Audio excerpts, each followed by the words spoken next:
Heather, and I'm here with Classy Creations Zipper Pull Installer. To install a zipper pull, first stick your zipper pull in so that it rides just on the edge of the top.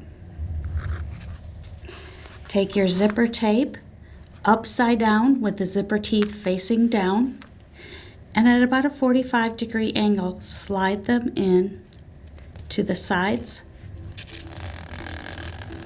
of your zipper. Then just push up to take your zipper out.